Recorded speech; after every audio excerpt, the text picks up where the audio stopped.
The 5 mistakes most estate agents make. Today, I'm joined by Jason Cannon, estate agency coach and all-round top guy. He knows his onions about estate agency.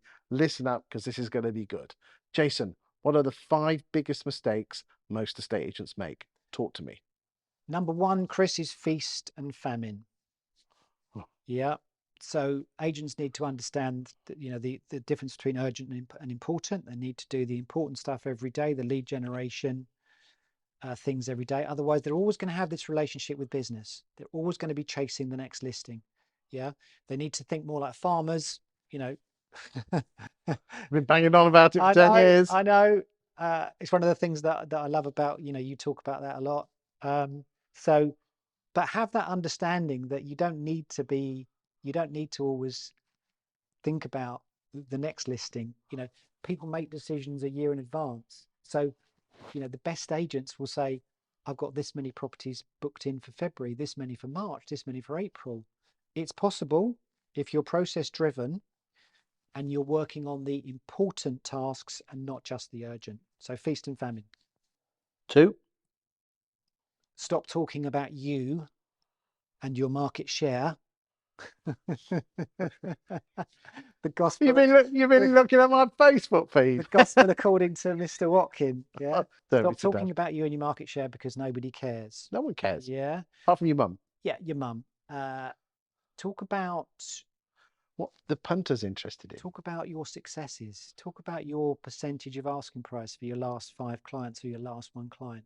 Talk about the money that you've negotiated for your customer.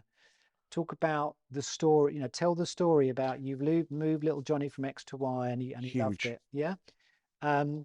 Because that is far more. And tying the story up with the pound notes. So if you say you've got an extra 2 grand or an extra 2%, that enabled them to have an extra bedroom where mum came round and can stop and look after, babysit the dogs. Yeah. We're all over that, aren't we? Absolutely. Yeah. Yeah. 3. Spending money before you need to.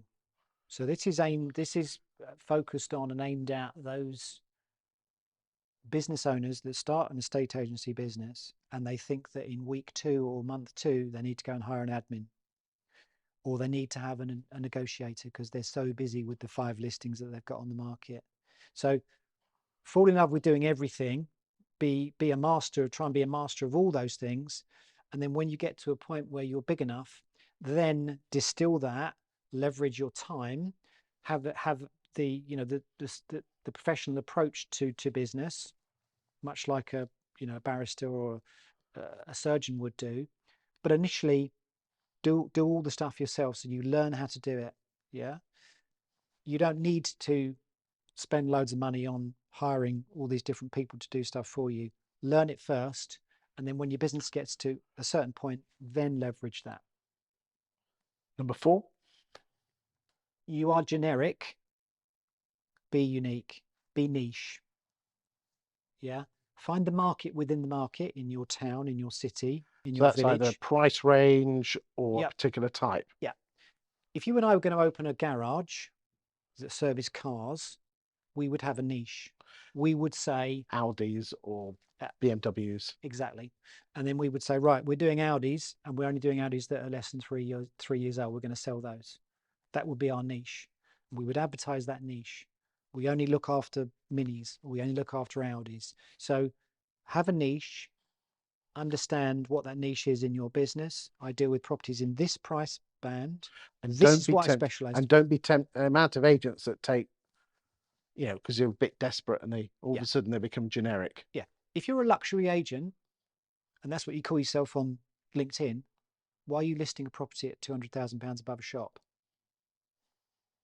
Now, if I'm a luxury seller, does that make me more or less likely to choose you next time, Chris? Doesn't take a genius to work out, yeah? So within your network, you have someone you can refer that business to. Someone you know has similar values, does an equally good job to you. Set it up. You could even go and do the listing.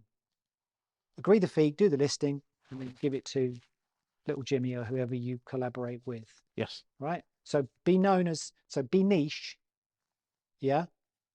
Restaurant, cars, whatever, be niche. Don't be generic. Indeed. Next. Lifetime value.